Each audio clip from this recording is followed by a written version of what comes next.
Hey everybody, Joseph Rothschild here, aka MBT, and we're doing one of these again!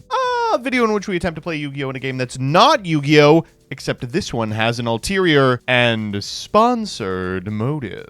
If you're new to the channel, you may not know that as a result of a court settlement 2.5 years ago, I am contractually obligated to make one video about the card game Elestrals every fiscal quarter. I never should have nuzzled A-Drive's locks. And this is that. Why, you may ask, am I reviving one of my worst performing series? Why am I taking time away from whining about Yu-Gi-Oh! At a time that there's just so much to whine about? Well, it's because Elestrals Clash just entered open beta. Every time I post one of these videos, I get the same 100 comments over and over. I like the game, I just don't know where I can play it. It's hard to get people to show up at locals for pay-per-play, even for established TCGs. So after breaking the Pixelborn devs out of Mickey Mouse Catraz, Elestrals started work on an online client. And it looks pretty good. Clash is 100% free-to-play and not Duel Links free-to-play. They give you an entire collection of literally every card as soon as you load in. The only thing that costs money is cosmetics. And let's just say that I've already financed Dan's new Ferrari. It's still in beta, and this is a real beta, not like one of those things where a AAA studio just releases a full game but calls it beta so they get 2 launch windows, or the way that people call Gage a beta even though he's drowning in skibbity huzz. This one's rough around the edges, buggy, but good enough for me to shill. Please use my code MBT when buying the shiny versions of the shit they give you for free. Which leaves only one problem for us, dear viewer. How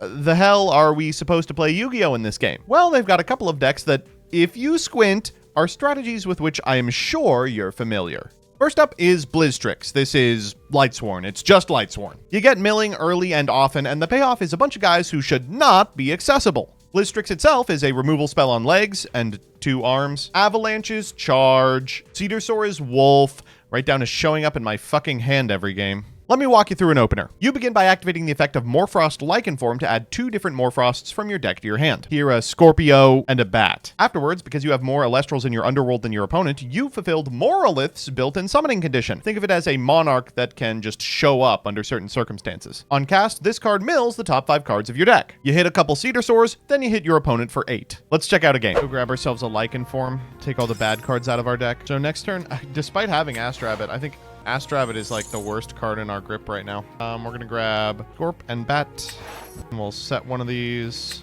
and pass turn. Next turn we want to Snowlet, and we will just hit Blizzstrix. It's just gonna be that simple. Honestly, I am totally fine with this. Well, now I want to go for the Scorp. All right, Snowlet. Let's go gambling. Aw, dang it. That was not an aw, dang it. That is actually the end of the game. Well, better luck next time, buddy. We're 1 shy of using the effect. We're at 11. It's fair. What if he dies? You know, it could die. Reanimator bullshit in my card game? This is the Reanimator bullshit deck. It maybe was not even good to do that. Like, we probably should have waited for the Snowlet to die so that we would, like, have something to do with this card. Like, we would have 3, we could shuffle a card back. We're just summoning it to summon it at this point. That was crazy. Sometimes, you high roll. This was when Blizzstrix was like best deck.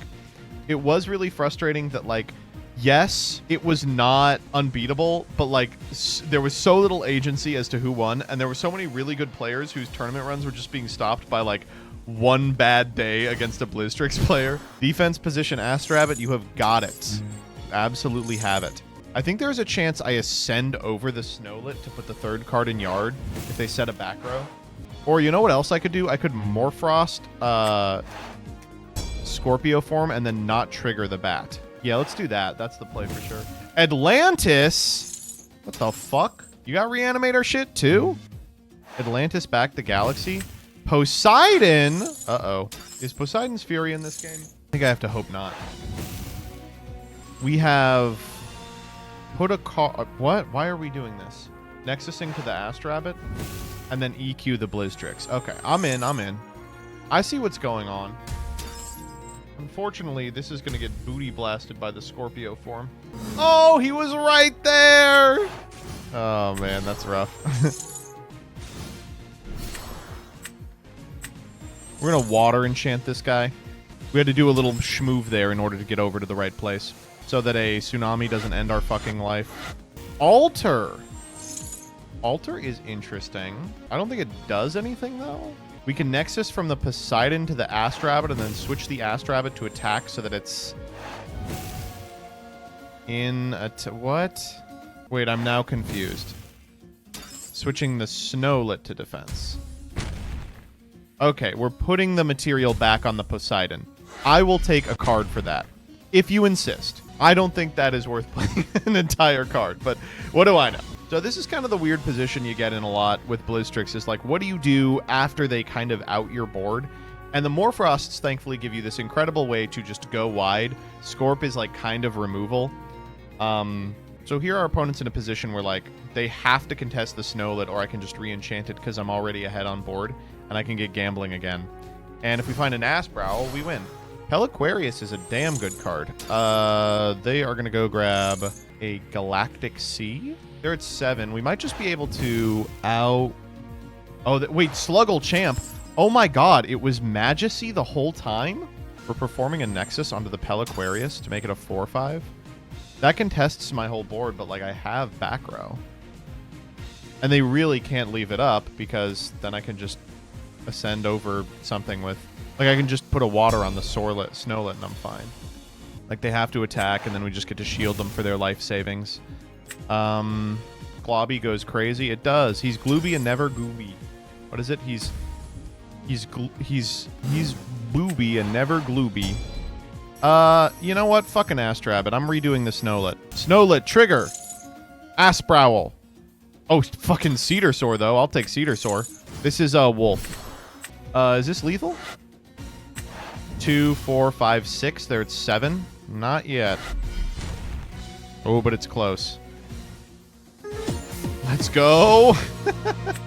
That felt a little like bullying. We did get pretty fucking lucky there. Next up is Bears. I don't have like a perfect analog for this one. It's an archetype deck in a way that only Yu-Gi-Oh has really tried until this point, but its flagship monster, Majursa, Champion of Hestia, is just Black Rose Dragon. It's just Black Rose Dragon. Here's how your setup works. After a couple of turns of getting hit, Ursicle can add an Ursine, Elestral, or Rune from your deck to your hand. So you grab either Ursaden, a Stadium Rune that is functionally just a field spell, or this card, High Bear Nation. Once you've got both of them, you cast the Ursaden, then cast High Bear Nation. This allows you to take 2 spirits from your underworld and re-enchant them to your field spell. And what do you know, if Ursaden has 4 enchanting spirits, you can send them all to the underworld to summon an Ursine from your hand or deck. On cast, Majursa pops cards on the field up to the number of Ursine Elestrals you control, which is always at least 2, her and the Ursicle. Then you just win. Hurricanes suck me sideways. Well, I knew that I was potentially fucking myself. Is there a deck that's good if you haven't played and only barely know how? The one my opponent is playing. Officer Down. This deck is fucking awesome. Watch this. So when Sorlet, Champion of Aeolus, kills an Elestral in battle, you can add a Chrysor to your hand, and when your Sorlet that has destroyed an Elestral in battle is on field, you can special cast the Chrysor from your hand during the battle phase. So the whole deck is like Heavy Storm and then a bunch of guys that win the game if they win combat. I do have some good draws here. Ursicle is like the best possible draw by a large margin. So it's Tenpai. It's pretty close to Tenpai, yeah. It's like a Tenpai that doesn't feel like dick to play. Taking 2 here is rough. Ow. Oh my god, what did I say the best draw in our deck was? Hello? Alright, as long as that set card isn't Gorgon's Gaze, we actually win the game right here. Let's go! Alright, High Bear Nation. Alright, let me show you the strength of a combo deck in this game. Ursaden. So this is a field spell that says you can disenchant 4 spirits to special cast an Ursa card from your deck. We're going to go High Bear Nation. Return 2... Frost or Fire spirits from your underworld to either your spirit deck or to an Ursaden you control. And either way, you draw a card. Then we can activate the Ursaden. And we summon Majursi from deck. And then when Majursi is cast, I can destroy cards on the field up to the number of Ursas I control. So we just get to blow up everything on our opponent's board. Get owned liberal. What did we get? It was an Ambro. Shouldn't have set that Ambro. And now we get to hit them for 4. Oh my gosh. What a cool deck. Good morning, Bear Nation. Maybe don't call it that. This bear deck, man. It's awesome. I don't know what to tell you. I fucking love it. It's like one of my favorite decks ever. They're not as strong as they are in paper either because they haven't put old Ignector in the game yet. Like 75% of the people I was playing were playing this, man. Yeah, I mean, can you blame them? It's such a Yu-Gi-Oh! Ass deck to play. Rabbit? Oh, you must think you got time. It takes a bear to know a bear. Listen, I'm realistic about my body type. I am not a bear. But I'm not a twink either. Dog, you're literally gonna be a dad? Yeah, I tricked one person. That is probably a better play than the other one. We're gonna go ahead and cast our 2-drop here. You're not supposed to cast the 2-drop like this, but sometimes you draw it. Insane draw. An insaner draw would have been his little guy friend, but I'll take it. This plays around Shield of Achilles a little bit. We don't really want to be loading up on small guys versus Officer Down because, like, it will take advantage of the fact that your Elestrals can be killed in battle. Neither of these guys are losing combat, so, like, they have an option to shield here and take like 1 million. This shield, for instance, will cost them 4, and they go down a card, and we kind of got what we need already out of the Majursa. Okay, they're taking it. I don't know what it is. Bop, bop, bop, bop, bop, bop, bop. This person's name is Clash Caster. Is there a way that we can change that? Because I read it as Clash Chaser, and I was like, that's not right. No, hold up. Why is the deck called Officer Down? Because it plays 6 pigs. That's a joke. You have to ask Dymax about that one. That wasn't my decision. I respect officers of the law. Okay, only sort of going in on Zeus here. Okay, so we're gonna... this doesn't really do what they want, does it? Sorlet 4. They can go Zeus down the Cryover, and they take 1 off this combat, and they can't Argo? There's an Argo involved? I mean, this crash doesn't do anything. It gets them another Sorlet. Yeah, I'm confused. I think re-enchanting the Majursa with a water beats everything. Is there a damage step in Elestrals? There is. It's called the battle step. Oh, it says damage step actually over here. Is Elestrals any fun? I have a ton of fun with it.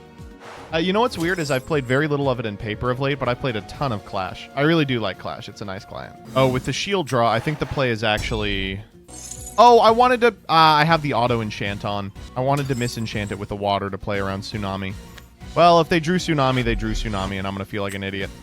Is there any plan for Elestrals sealed play? Yeah, so, depends on what you mean by sealed. Shield paying out of the Spirit deck? Yeah. 1 turn late on the shield. The format for, I guess it's not sealed, but the format for set championships was block constructed.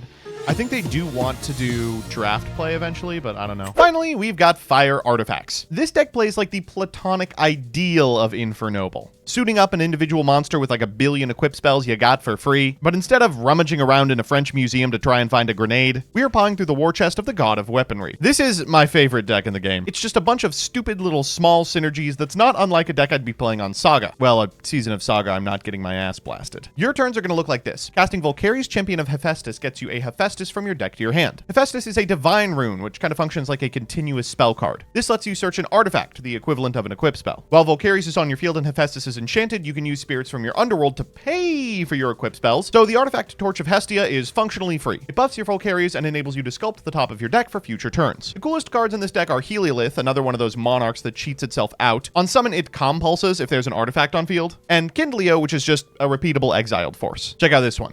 This hand is insane. Unfortunately, it has no back row in it. We're gonna go for the boy. That is back row. So what I want to do is Hurricane, resolve Volcari's, right? Keep going, buddy. Keep going. No, not Edward. Well, I'm not going to Hurricane 1 card. Oh, I need to turn that off. I need Water Enchanted Necruff. What, are you going to shield this? They really were. This is good enough that I probably will Hurricane. I'm going to go down to like 4 here. Really rough to take all this damage. That's perfect. Right, I forgot we cut down to 1 Thunder. Still good, still good. Rough Hurricane. What do we hit? If it's a bluff, I'll feel like a fucking idiot. It was a bluff. No! Volk Champ. F for 1. Throw another one on there. We'll grab the torch here. And we're just looking for back row off this torch. Get this guy fucking out of here. Volk. Argo. Shield. I think Shield is the pick here. All right. A water Elestral that contests Volcari's would be disastrous. Ugh. That is exactly what that is. Oh my goodness. Sure. Actually, Tsunami may win us the game here. By switching my Volcaries to defense position, the Galaxy will simply bounce right off. Fool! Let's go for the Kindleo here. Kindleo trigger, we're going to try and cast off the Hephaestus. Linked effect. I guess we probably want the Spect down, since both of them can conceivably get over the Galaxy. Plays a little better around, like, shield. Ooh, that's a very late gaze. That's good news for us, though. The Volk to attack, we can set the shield. Galaxy doesn't trade into either of these Elestrals, so our opponent has to commit a little further. We miss out on a damage by not attacking the Galaxy in attack, but I think it's probably worth. Do we still want the Argo on top? I think we do. Yeah, this looks fine. Wow, Spectres went up to 6 there because of the Gorgon's Gaze. That's funny. Like, their best play here from the position of knowing what we know personally is re-enchanting the Galaxy. And doing that gets totally blown out by shield. They are still pretty far up on spirits, though, I will say. That is going to be a problem. Spend a draw is good for us. And sticking Kindleo for a turn is just absolutely schnasty. Puts your opponent in this, like, can't-win position. Here, their best option is to, like, Gorgon's Gaze, and we still kill it. Like, it's really quite bad for them. They're running out of fire, I will say. I'm going to set the Argo. That's a pretty weak PTA, I'm not going to lie. Because they're going to take 4 here, and then an additional 1, go down to 6, to our 9. That's a scenario where we actually might want to cast the Argo. Yeah, we are just very, very ahead from this position. What does PTA do? So it reduces attack, and then at the end phase, you can pay out the spirit cost of the Elestral to pop it. We liken it kind of to Trap Hole. I like this order very much. Getting another Volk would turn the Hephaestus back on. You probably have to. Trap Hole, but later. Yeah. The problem with Foretell is your opponent knows what you have. So from this position, they know we have Shield and Argo. They probably have like a total read on the back row. It's just a question of how much that's going to matter. What does it play most like? Magic, Pokemon, Yu-Gi-Oh!, Hearthstone. So I mentioned this a lot. Clash is super derivative. Like, it has taken a lot of the best parts of a lot of the games that I really like. So it plays like all of them in different ways. This is so fucking weak to shield. I am going to make them take the damage, though. They take the damage here, and then they go get a guy, and we shield the guy. They know we have shield, too, so the only guy we can shield is Eddie, so they have to go get... They're getting Schnark. Oh, Schnark's in this deck. I think I can do this. I'll just do this. I think if I water enchant Kindleo, that plays around everything. Because any back row is going to cost them 2, except for Tsunami. And this beats Tsunami by 1. Let's go. Ooh, killing it. So there you have it. We were able to force this game into the sweaty, crusty mold of Yugist thought. If you want to give this game a shot, I'll be playing it on stream during Variety at least for the next few weeks. So stop by and see if it's something you'd have any interest in. Or if you like, you can just download it from the link in the description. Again, it's free to play and in early access. Just make sure you're using my promo code MBT if you're buying any of the stupid shit in the game. And if you want to give the decks that I played in this video a shot, there's an import code in the description as well. Thanks to Elestrals for sponsoring this video, and I'll see you in the next fiscal quarter.